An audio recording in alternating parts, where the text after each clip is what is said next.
Hello and welcome to Healing Talks. Pathways to Peace is just honored to present these Healing Talks with Rich Shealey. Rich is the founder of the Optimal Human Community, and these talks are the compassionate and expansive conversations about ending racism. Welcome, Rich. Thank you so much. And I'm Tezekiah Gabriel. I am the Executive Director of Pathways to Peace, and I'm delighted to be the facilitator of our Healing Talk conversations. Some of you might already know that Healing Talks are occurring every Monday for 7 weeks. This is our third Healing Talk. They began July 13th, and they'll be concluding August 24th. They are for 30 minutes in the same Zoom room. So please feel free to gather with us whenever it works for you. These first 3 sessions have been about exploring the difficult challenges of race. So really we've been asking Rich to kind of lay a foundation of how he approaches and the wisdom that he has to share around these difficult challenges of race. So beginning next week, we're beginning our second series of 3, which is really about answering the difficult challenges of race. And then lastly, our conclusion on August 24th is about living a life of creativity and oneness. So in these short 7 weeks, which are never going to feel long enough, we hope to move you through the foundation, then dealing with the deeper, more difficult challenges, and then putting it together for living a life of creativity and oneness. So to kind of kick off our time together, I'd like to introduce our co-founder and president of Pathways to Peace, Aven Madison. Aven? Thank you, Tezekiah. Welcome, everyone. And as Tezekiah said, Pathways to Peace is honored to host today's important conversation on this critical issue of racial injustice, which has pervaded history and must end through awareness and through wise, effective, concerted action at all levels. And this moment in history is yet another wake-up call. Over the past 40 years, Pathways to Peace has been engaged in peace through justice through our work with the United Nations, with organizations locally and globally, and in many different sectors of this particular subject of peace through justice, which includes the environment, racial equality, gender equality, through human rights, and through education and many other pathways. And in this regard, I referred last week to John Lewis, the civil rights legendary leader who recently passed. And it was brought to mind that he, as a young child, had walked, as a sharecropper's son, had walked to a library to be able to take out a reading card, and he wasn't allowed to do that because of his color. So that is an example of peace through justice, having equal access to education and to be even able to have a library card. So another person who is absolutely extraordinary in this regard, as a civil rights person dedicating his life to human rights in all of its aspects of justice, is the courageous and wise peace leader, Rich. So it's a privilege for all of us to hear his wisdom today and to engage in these healing talks with Rich, and also with Tezekiah, who has also dedicated her life to social justice, peace through justice. Thank you. Tezekiah? Thank you, Aven. That was wonderful.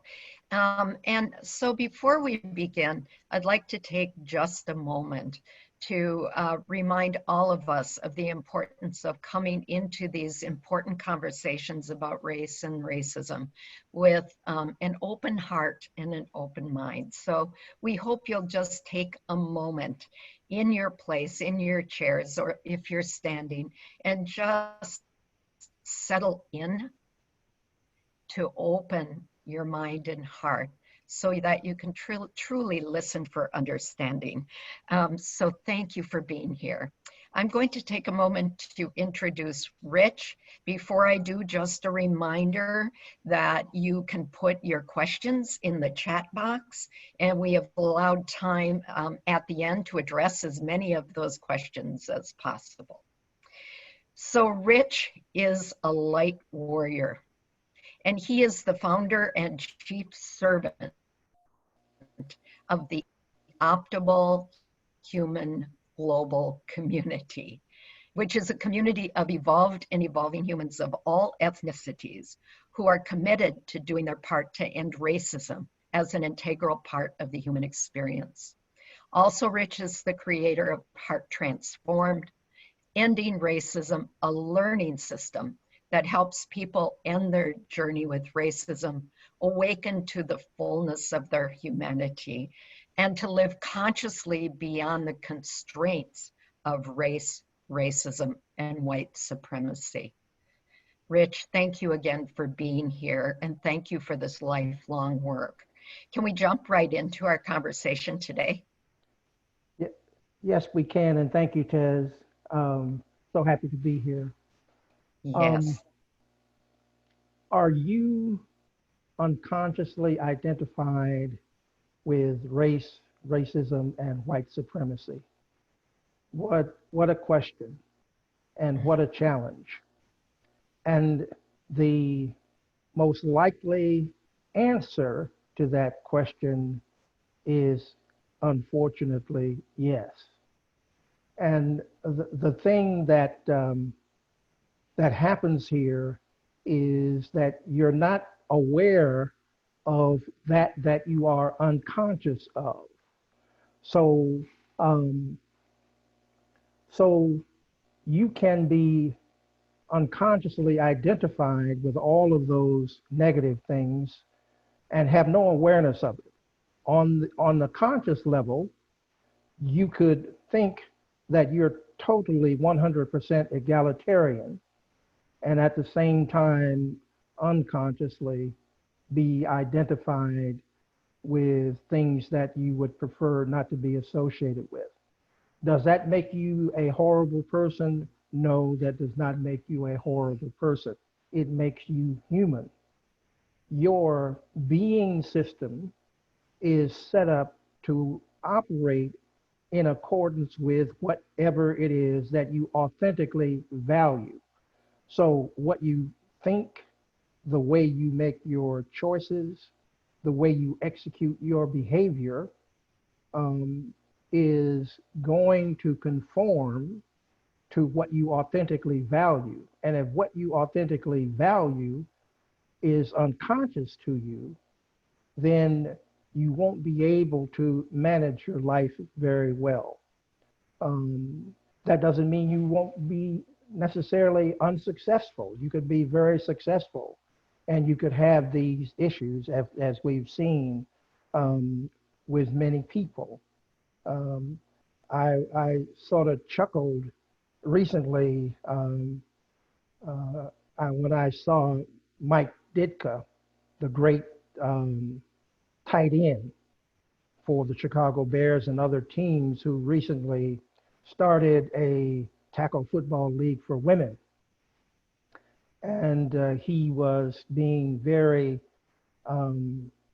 vehement and intense that his players were not going to be allowed to bend the knee in the same way that so many other athletes are today. And it's just a matter of being out of touch, a matter of not being able to receive information of where humanity is today. And it's unfortunate that he's in that condition, but he's just one example among many. I will always respect and honor him as a great football player because I'm old enough to have watched him when he was in his prime. But he is a great example of unconscious racism in operation. Um, so, what can you do in this situation? One of the things you can do is you can try out the implicit association test. It's not a perfect test, but it's a good indicator that might be helpful to you in being able to pay more attention to what's going on at your unconscious levels. Implicit.harvard.edu and find the race IAT. And that's something that you can take a look at.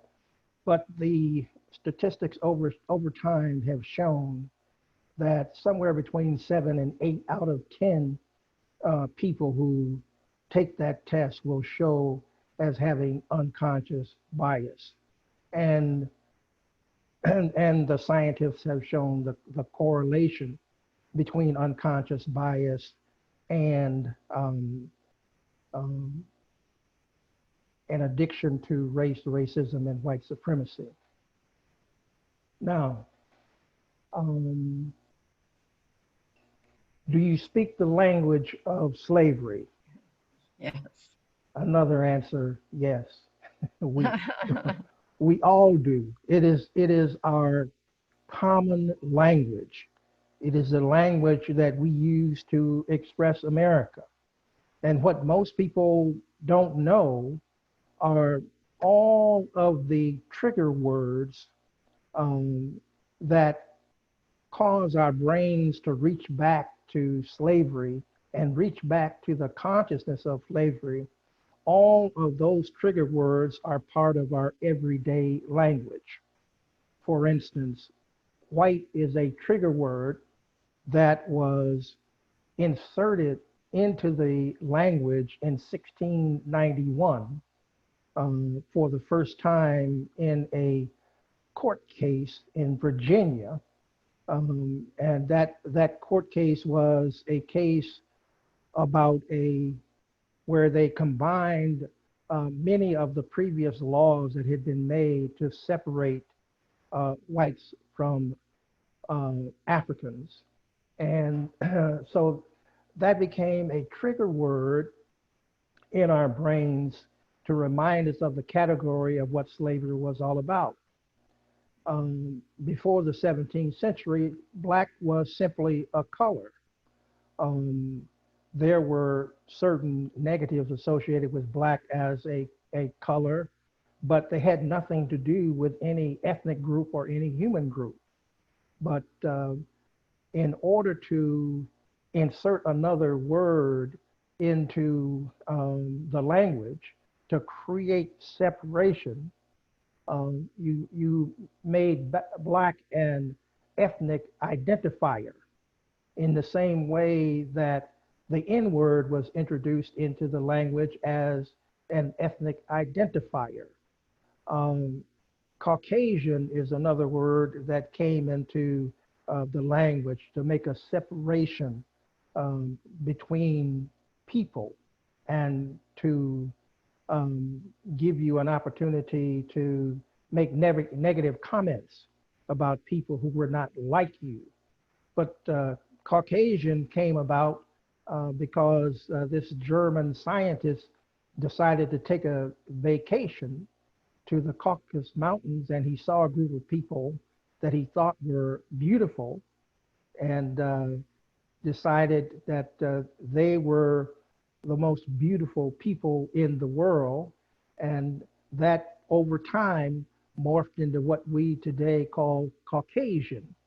And you have many, many words like this, and that remind us on an ongoing basis of slavery. So it keeps the ideas and the memory of slavery alive in our brains, rather than the brain has an automatic process, I believe it's called apoptosis, um, that neural networks that you don't give your attention and energy to will atrophy and fall away. But because we are constantly reminded of, through language, of our connection to slavery, and through behavior, and through our choices that we make on a daily basis, the whole consciousness of race and racism is kept alive in our brains. So in order to make a change, you have to do something. You can't just you can't just go along with the program, live and let live, and have a change. If you want to reach for the fullness and the richness of your humanity, you have to take action. You have to learn a different language. You have to learn the the language of the fullness of your humanity, what I call optimal humanity. And so that's very, very important.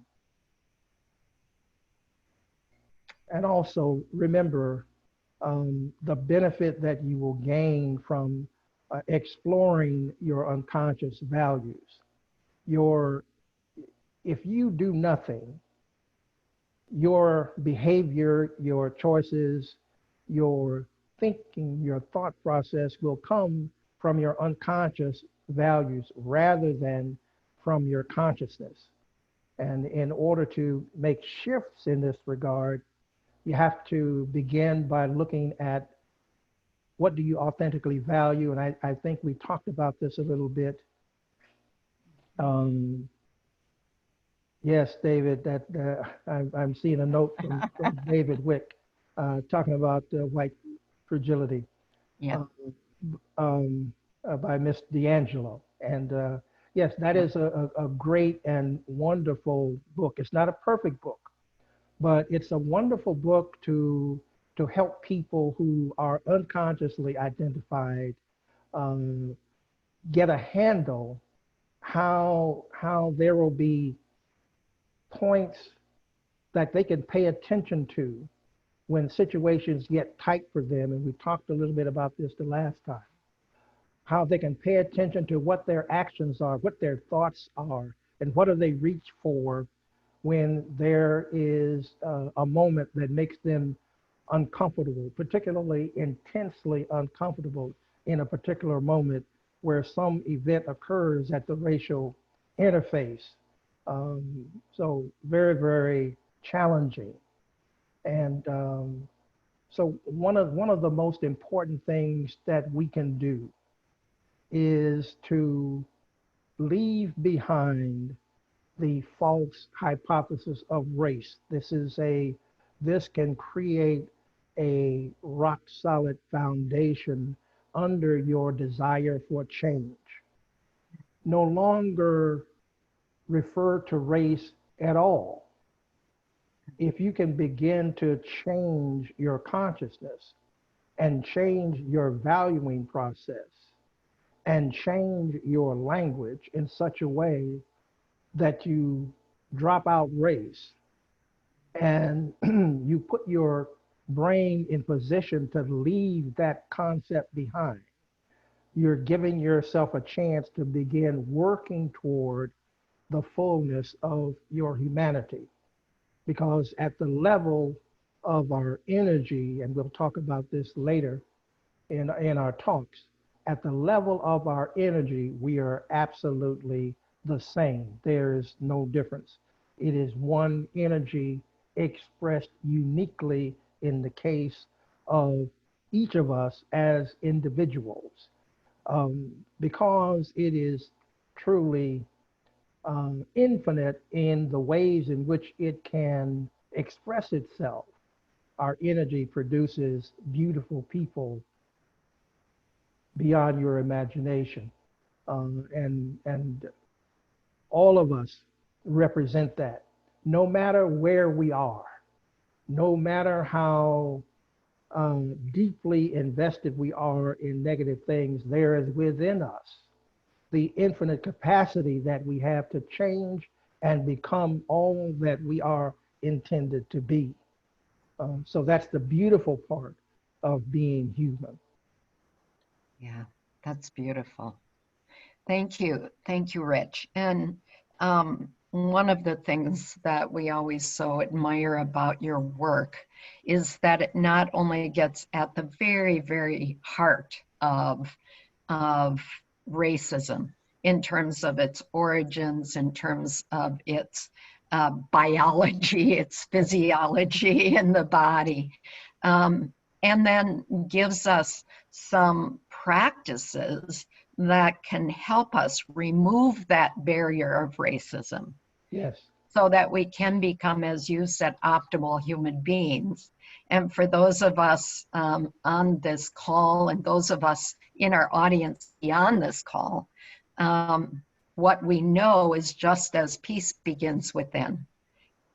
When we end racism, that and replace that with all things that feed our optimal human capacity, that it permeates from us and does then change our world.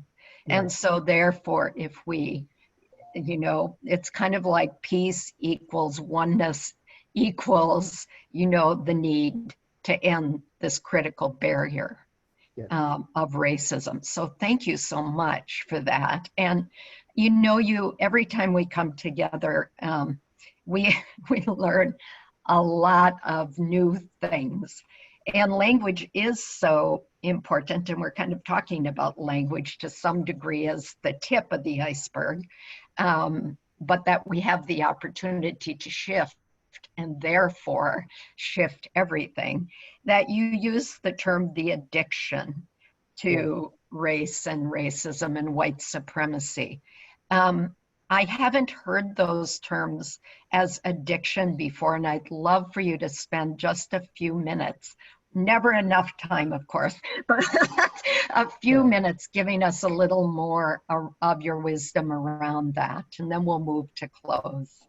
Well, you've touched on an extremely important point. Mm-hmm.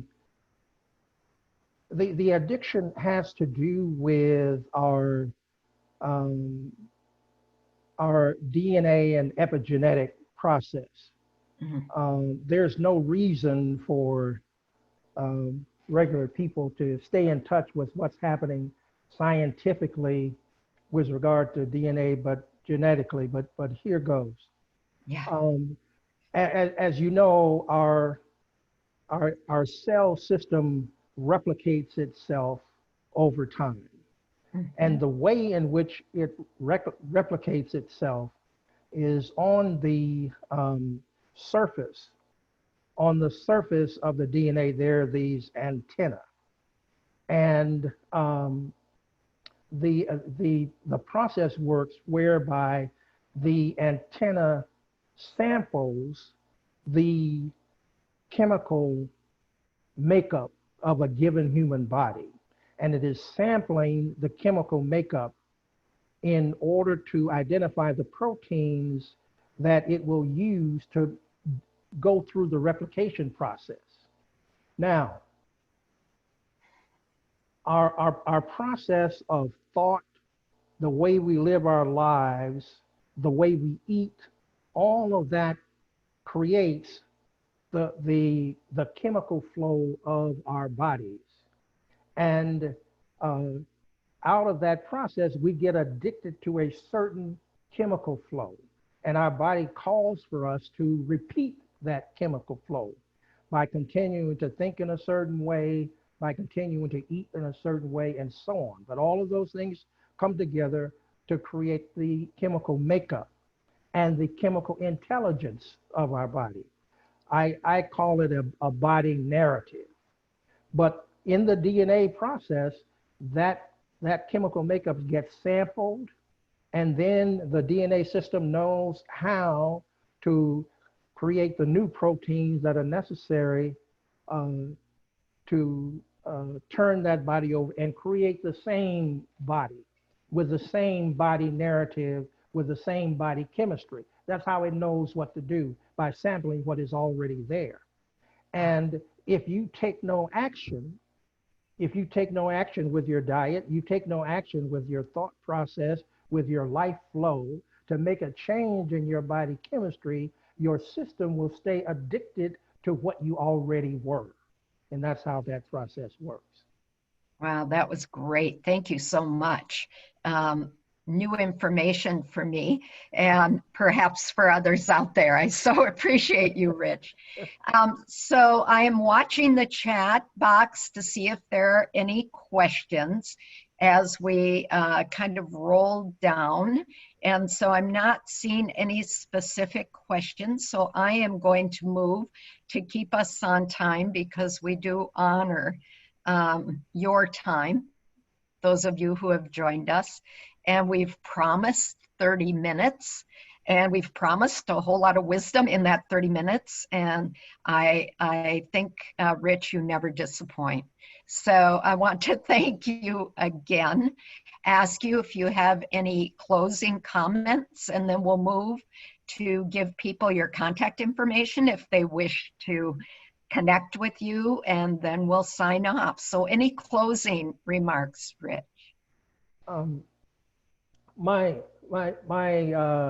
my heart today is focused on the greatness and the possibility to enter into that greatness of every human being. The beauty of every human being. It's just wonderful to know that we have that possibility, and to know that it really doesn't matter how far we've strayed away from the plumb line. We can always get back on the plumb line and move toward our greatness. It's just wonderful to be able to do that with others who are doing the same. And I invite everyone to find the plumb line that works to you, for you to allow you to be on your pathway to greatness and peace. Thank you, Rick. And for those of us, I'll say at least from my perspective, being on the plumb line with you is a great honor. Thank you. And so I'm sure that some of you want to know how to contact Rich. If you should know that Rich works with groups, he works with individuals to end racism and become an optimal human, contributing to an optimal human community. So let me give you Rich's information. And yeah, here it is. I also put it in the chat, on the chat, so you can find it there as well. www.theoptimalhuman.org or rich@theoptimalhuman.org. So thank you so much for being with us today. I'm Hezekiah Gabriel from Pathways to Peace. Avon Madison, our founder and our co-founder and our president, is on the line, along with David Wick, who is on the council. Thank you so much to the Pathways to Peace team for allowing this presentation. And lastly, Rich, thank you again.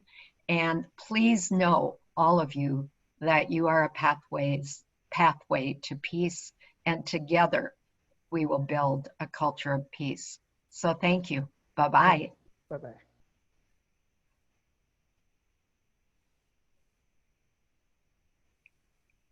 Brilliant. Thank you.